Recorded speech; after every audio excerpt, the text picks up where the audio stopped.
Chapter 41. Desolation of the earth. Her sins have reached unto heaven, and God hath remembered her iniquities. In the cup which she hath filled, fill to her double. How much she hath glorified herself and lived deliciously, so much torment and sorrow give her. For she saith in her heart, I sit a queen, and am no widow, and shall see no sorrow. Therefore shall her plagues come in one day, death, and mourning, and famine. And she shall be utterly burned with fire, for strong is the Lord God who judgeth her. And the kings of the earth, who have committed fornication and lived deliciously with her, shall bewail her, and lament for her, saying, Alas, alas, that great city Babylon, that mighty city! For in 1 hour is thy judgment come. Revelation 18, verses 5 through 10.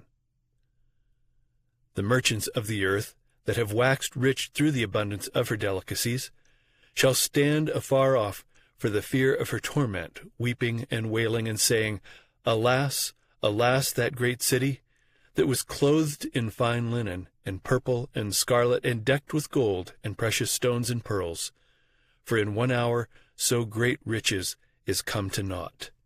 Revelation 18, verses 11, 3, and 15 to 17. Such are the judgments that fall upon Babylon in the day of the visitation of God's wrath. She has filled up the measure of her iniquity. Her time has come. She is ripe for destruction. When the voice of God turns the captivity of his people, there is a terrible awakening of those who have lost all in the great conflict of life. While probation continued, they were blinded by Satan's deceptions, and they justified their course of sin. The rich prided themselves upon their superiority to those who were less favored, but they had obtained their riches by violation of the law of God. They had neglected to feed the hungry, to clothe the naked, to deal justly, and to love mercy. They had sought to exalt themselves and to obtain the homage of their fellow creatures.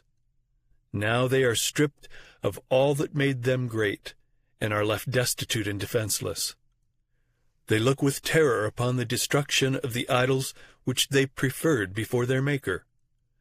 They have sold their souls for earthly riches and enjoyments, and have not sought to become rich toward God.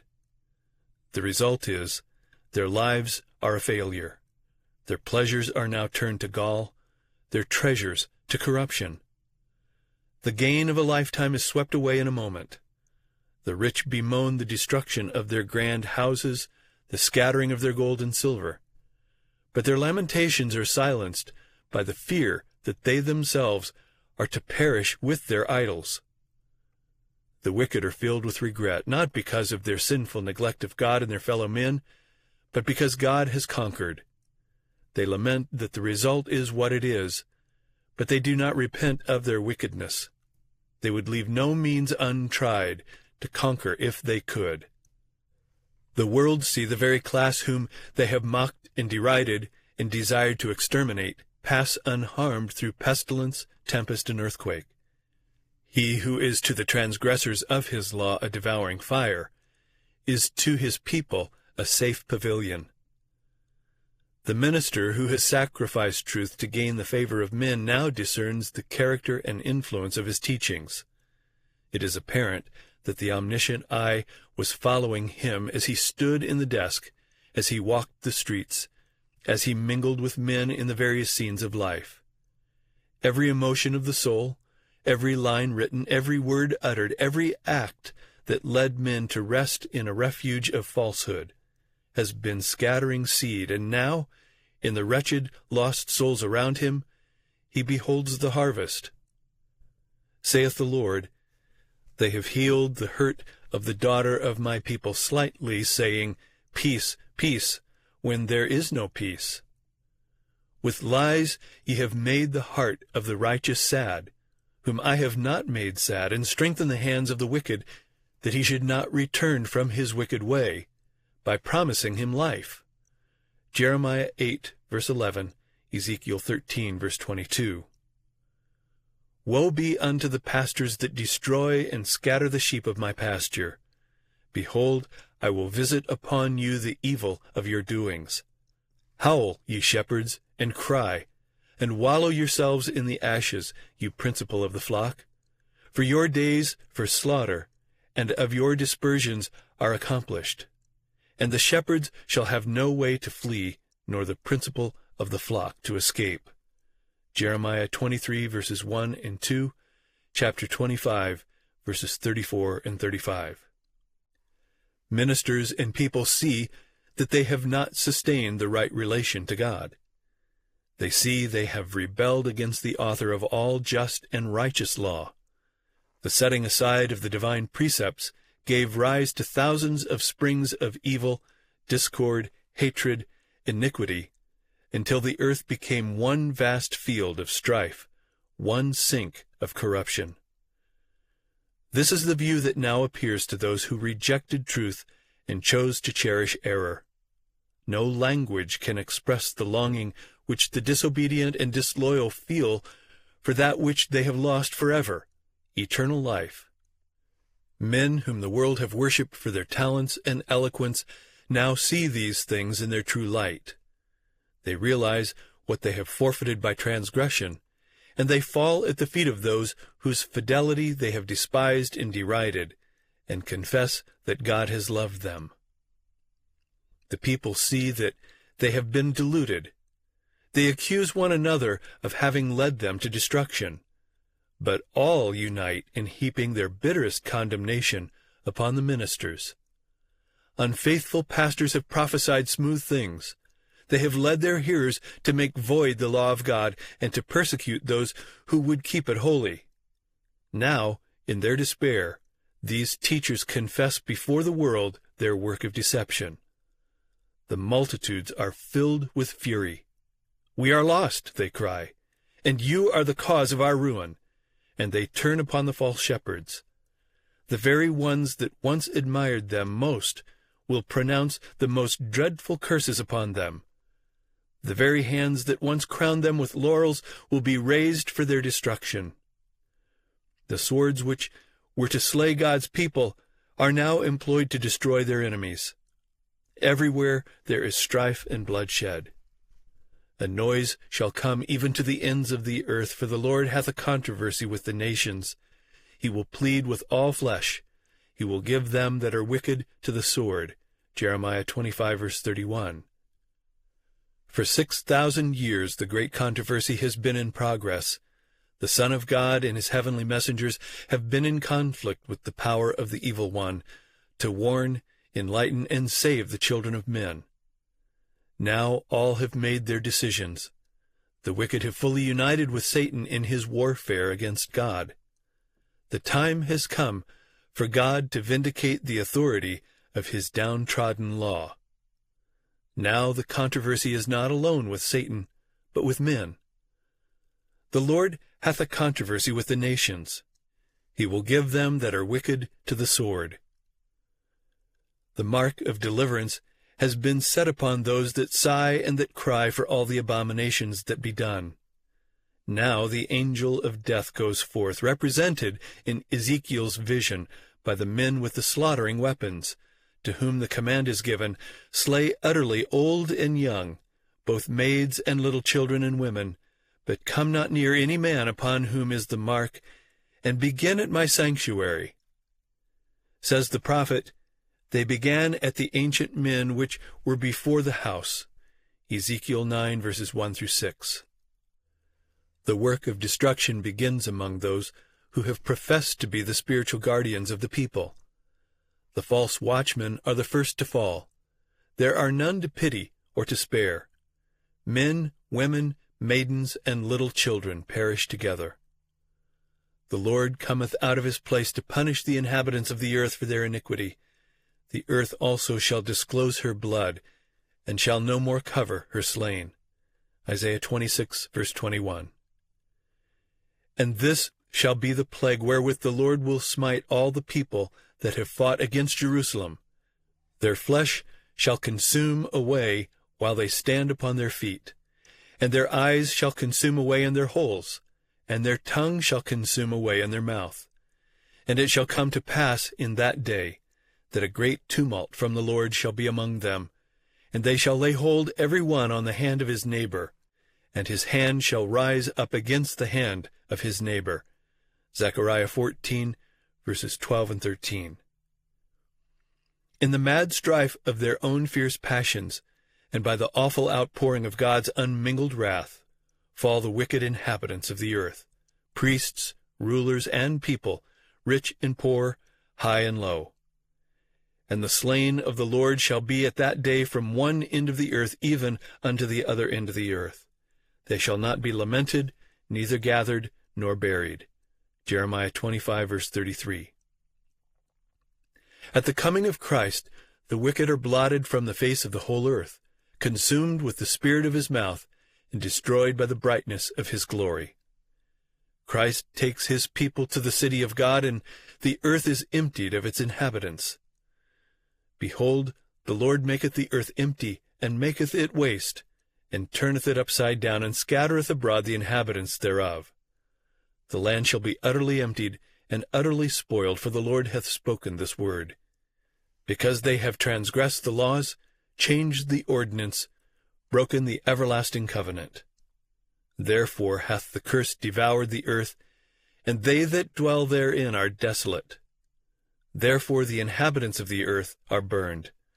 Isaiah 24, verses 1, 3, 5, and 6. The whole earth appears like a desolate wilderness. The ruins of cities and villages destroyed by the earthquake, uprooted trees, ragged rocks thrown out by the sea or torn out of the earth itself, are scattered over its surface, while vast caverns mark the spot where the mountains have been rent from their foundations.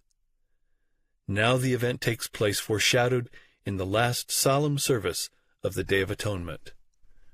When the ministration in the Holy of Holies had been completed, and the sins of Israel had been removed from the sanctuary by virtue of the blood of the sin offering, then the scapegoat was presented alive before the Lord, and in the presence of the congregation the high priest confessed over him all the iniquities of the children of Israel, and all their transgressions in all their sins, putting them upon the head of the goat. Leviticus 16, verse 21. In like manner, when the work of atonement in the heavenly sanctuary has been completed, then, in the presence of God and heavenly angels and the host of the redeemed, the sins of God's people will be placed upon Satan. He will be declared guilty of all the evil which he has caused them to commit. And as the scapegoat was sent away into a land not inhabited, so Satan will be banished to the desolate earth, an uninhabited and dreary wilderness. The Revelator foretells the banishment of Satan and the condition of chaos and desolation to which the earth is to be reduced, and he declares that this condition will exist for 1,000 years. After presenting the scenes of the Lord's second coming and the destruction of the wicked, the prophecy continues. I saw an angel come down from heaven, having the key of the bottomless pit, and a great chain in his hand. And he laid hold on the dragon, that old serpent, which is the devil and Satan, and bound him 1,000 years, and cast him into the bottomless pit, and shut him up, and set a seal upon him, that he should deceive the nations no more, till the 1,000 years should be fulfilled. And after that he must be loosed a little season.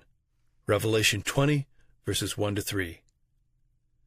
That the expression bottomless pit represents the earth in a state of confusion and darkness is evident from other scriptures. Concerning the condition of the earth in the beginning, the Bible record says that it was without form and void, and darkness was upon the face of the deep. In brackets it says, the Hebrew word here translated deep is rendered in the Septuagint Greek translation of the Hebrew Old Testament by the same word rendered bottomless pit in Revelation 20, verses 1 to 3. And then the reference is given, Genesis 1, verse 2. Prophecy teaches that it will be brought back, partially at least, to this condition. Looking forward to the great day of God, the prophet Jeremiah declares, I beheld the earth, and lo, it was without form and void, and the heavens, and they had no light. I beheld the mountains, and lo, they trembled, and all the hills moved lightly. I beheld, and lo, there was no man, and all the birds of the heavens were fled. I beheld, and lo, the fruitful place was a wilderness, and all the cities thereof were broken down. Jeremiah 4, verses 23 to 26.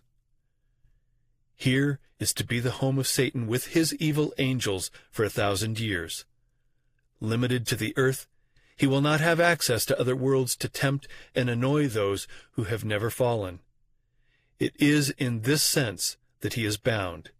There are none remaining upon whom he can exercise his power. He is wholly cut off from the work of deception and ruin which for so many centuries has been his sole delight. The prophet Isaiah, looking forward to the time of Satan's overthrow, exclaims, How art thou fallen from heaven, O Lucifer, son of the morning?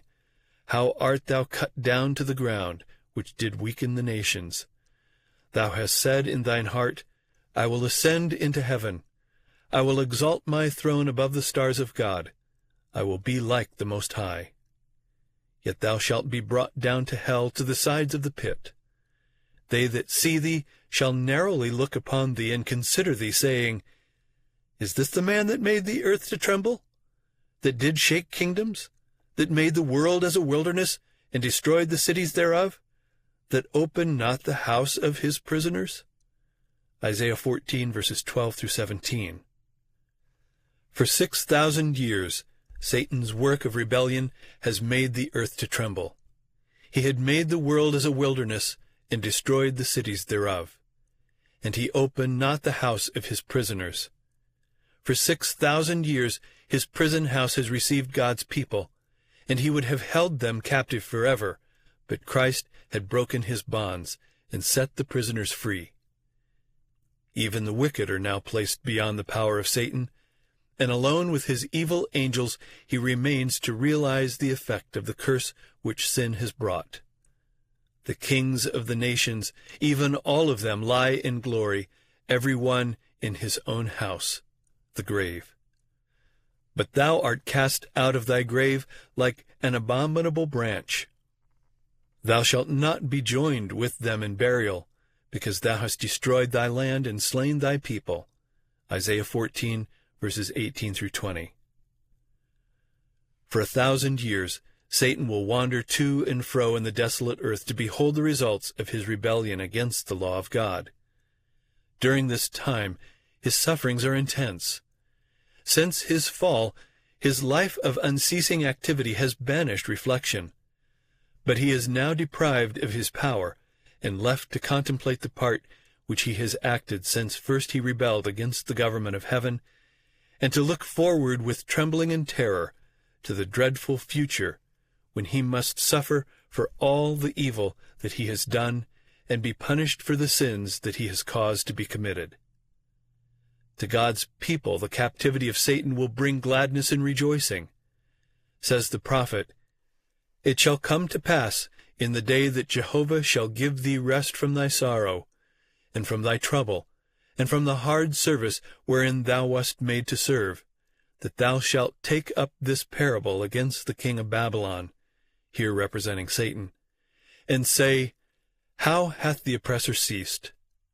Jehovah hath broken the staff of the wicked, the scepter of the rulers, that smote the peoples in wrath with a continual stroke, that ruled the nations in anger, with a persecution that none restrained. Verses 3 to 6. During the 1,000 years between the first and the second resurrection, the judgment of the wicked takes place.